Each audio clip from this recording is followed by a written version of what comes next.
La suplantación de identidad es cada vez más común en nuestra vida real. Si no sabes lo que es o no sabes cómo protegerte, quédate porque en este episodio hablaremos de ello. Mi nombre es José Luis Cruz Bringas y te doy la bienvenida a este podcast de ciberseguridad, donde explicamos de forma sencilla cómo proteger tu negocio. Hey, ¿qué tal? ¿Cómo estás? Espero que todo vaya de maravilla, que todo esté súper bien. Como siempre, te mando desde aquí, desde mi lugar, mis mejores vibras, mis mejores deseos, esperando que sea un día de éxito o que lo haya sido. Te recuerdo para comenzar nuestras redes sociales para que vayas a seguirnos, vayas a seguir lo que estamos haciendo, a darle like, a compartir. Nos encuentras como EasySecMX en todas las plataformas, así búscanos. También en nuestro blog.easysec.com.mx, donde todas las semanas publicamos artículos de ciberseguridad que estoy seguro que te van a ayudar bastante a comprender de mejor forma este gran y maravilloso mundo. También puedes seguirme en mis redes personales, José Cruz Bringas. Me encuentras así en LinkedIn y en Twitter para que vayas a seguirme. De igual forma nos puedes escribir a contacto@easysec.com.mx con tus dudas, comentarios, con algún tema que propongas para que hablemos en este podcast. Y también puedes calificar este podcast, este episodio. Si te gusta lo que estamos haciendo, por favor déjanos tu calificación, déjanos estrellitas en Spotify principalmente. Y también contesta las encuestas, ayúdanos contestándolas que estamos dejando todas las semanas en los episodios en Spotify. Solo ahí se pueden contestar. Ahí ayúdanos, contéstalo y bueno, compártelo con quien creas que pueda ayudarle para entender mucho mejor lo que es la ciberseguridad de una forma más sencilla y cómo podemos aplicarla al negocio. Y bueno, creo que eso ya fue todo de la parte introductoria. Y ahora sí vamos a hablar sobre el tema de esta semana. Hemos escuchado muchas veces sobre la suplantación de identidad en redes es que se están haciendo pasar por mí, que nos llegan mensajes de algunas personas que se están haciendo pasar por un conocido, pasar por alguna organización, alguna empresa famosa. Y es que la suplantación de identidad es cada vez más común, principalmente hoy en día. Esto se ha incrementado bastante con los avances de la inteligencia artificial. Creo que has visto ya los deepfakes que aparecen en redes. Si no sabes lo que es, tenemos otros episodios donde hablamos de deepfake, deep voice y deepface. Pero bueno, sigamos. El exceso de la información que se comparte en redes sociales también y la integración de cada vez más dispositivos inteligentes que muchas veces no cuentan con los controles de seguridad adecuados. Esto facilita a las personas malintencionadas y les ayuda para acceder a información sensible. Pero tú me dirás, ¿y qué es eso de la suplantación de identidad? Creo que el nombre lo dice, pero expliquémoslo un poco más a fondo. En general, la suplantación de identidad se refiere a cuando una persona se hace pasar por otra para obtener algún beneficio, principalmente para cometer fraudes, robo, adquirir bienes o servicios en nombre de la víctima, pero también esta se utiliza con el fin de obtener información confidencial y el acoso hacia otras personas. Podemos pensar que esto no nos afectará nunca, que somos superhéroes, que no somos vulnerables y bueno, aquí podemos caer en un error, ya que pensamos que solo le pasa a personas famosas o reconocidas públicamente, pero la realidad, déjame decirte, es que cualquiera podría resultar víctima de este tipo de delitos y es importante para eso prevenirnos, ya que podría ocasionarnos, como siempre te lo he dicho, pérdidas económicas, financieras e incluso hay algunos temas personales, pues una suplantación de identidad no solo se limita en la parte digital, también puede hacerse en la vida real. Algunos tipos de suplantación de identidad que son los más comunes o más conocidos, dentro de ellos existe lo que se conoce como ataque al CEO o ataque al CEO, de las que ya te he platicado en otros episodios, que básicamente es hacerse pasar por algún alto directivo y bueno, afectar a la organización en temas económicos principalmente. Este tipo de ataques al CEO han provocado pérdidas millonarias en las organizaciones. Conozco varios casos, me tocó ver varios casos donde se llevó a cabo y sí, perdieron mucho dinero y se dieron cuenta mucho después de hecho, de que habían perdido bastante dinero. También existen otros tipos de intento de suplantación de identidad que se pueden realizar a través de llamadas telefónicas, que esto se conoce como phishing, mensajes de texto que se conocen como smishing o correos electrónicos que se conocen como phishing, etcétera, etcétera, etcétera. Todo esto es hacerse pasar por alguien más o por otra persona. La forma en que pueden intentar realizar esta suplantación depende de la imaginación de cada atacante y de su dominio de la ingeniería social. La ingeniería social, si no sabes lo que es, en otros episodios hablamos de ello más a profundidad, pero básicamente es engañar a las personas para que hagan algo que tú quieres, aunque sepan que es incorrecto.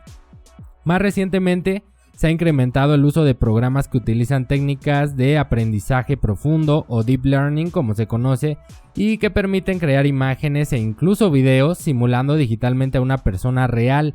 Si bien esta tecnología se creó para ayudar a industrias como las del cine y los videojuegos para que fueran más bonitos, por mencionar algunas, también, como te lo imaginarás, puede ser utilizado con fines maliciosos por personas malintencionadas para enviar ataques haciéndose pasar por otra persona, lo que podría y ya ha creado fake news, noticias falsas, y buscan también dañar la reputación de alguna persona, de alguna figura pública. También pueden hacerse pasar por nuestro jefe. Nos llega un video donde sale nuestro jefe diciendo que hay que transferir cierto dinero.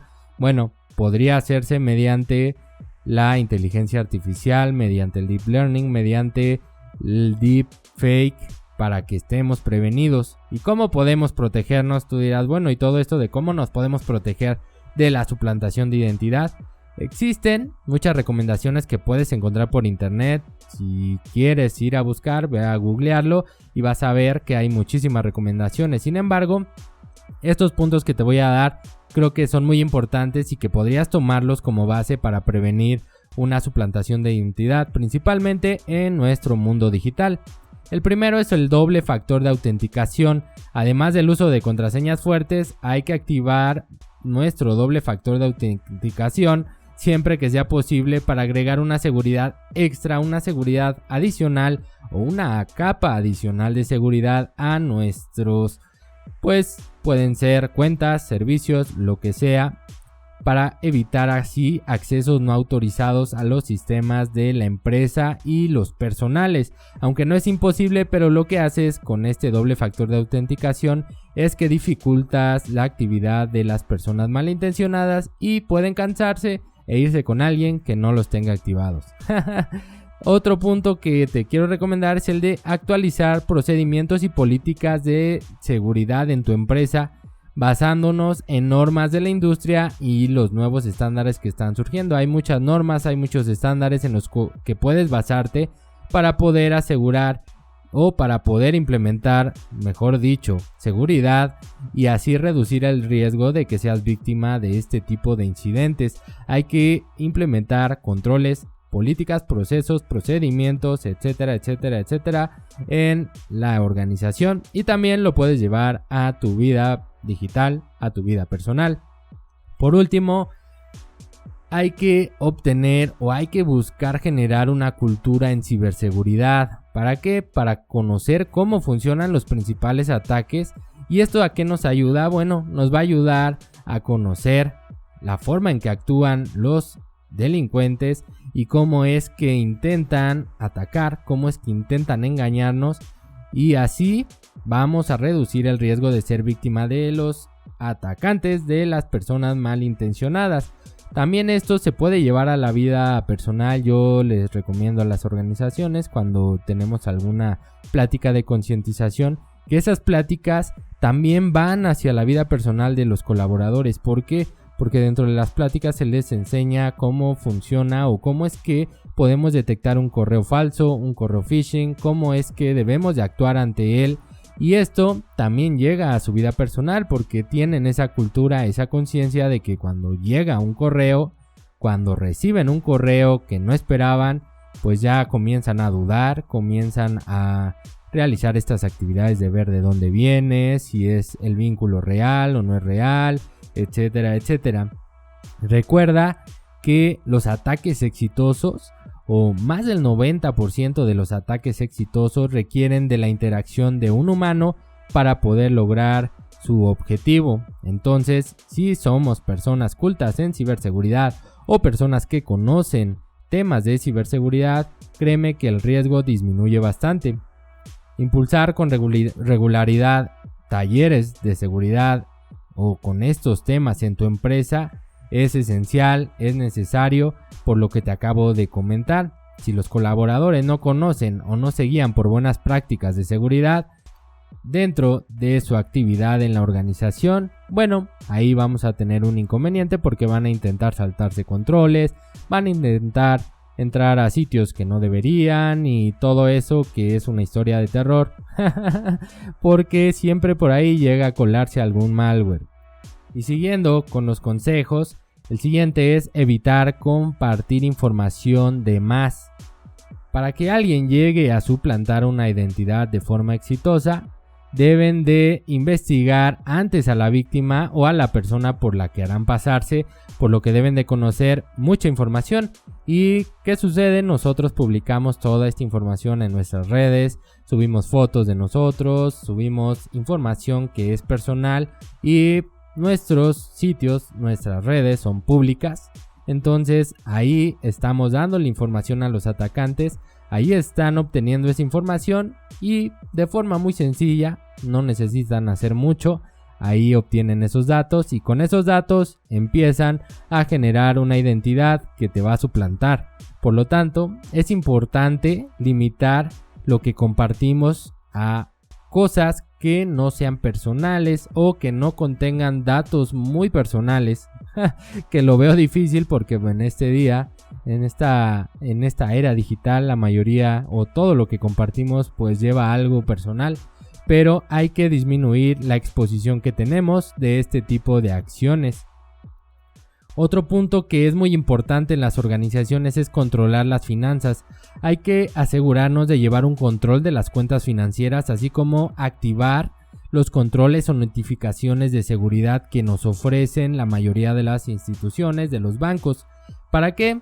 Para que cuando una acción no permitida o una actividad no válida se realice, nos llegue un aviso y con eso vamos a poder saber que algo no está sucediendo de la forma correcta, que algo está pasando y vamos a poder comunicarnos al banco y actuar de forma rápida para evitar una pérdida mayor o para reportar que se están realizando actividades que nosotros no hicimos y así, bueno, ya comienza el proceso del banco y todo esto que nos bloquean y hacen todas sus cosas. Pero al final con esto reducimos el impacto que tiene en el negocio. También te recomiendo que valides siempre los correos electrónicos por lo menos 2 veces o revisa que sea un correo válido, que es un correo que estabas esperando, que es un correo que viene de una cuenta o un dominio válido que incluye direcciones válidas, etcétera, etcétera, para que no caigas y divulgues información importante. Y por último, los dispositivos seguros. Protege tus dispositivos personales y los del trabajo principalmente. Yo sé que tú que me escuchas también estás en una organización. Hay que proteger los dispositivos del trabajo contra software malicioso, contra spyware y contra cualquier malware que podría afectarnos, utilizando herramientas de seguridad que sean de confianza. No pongas las que son versión gratuita. Creo que para una organización no nos va a funcionar y vamos a tener muchos inconvenientes de seguridad.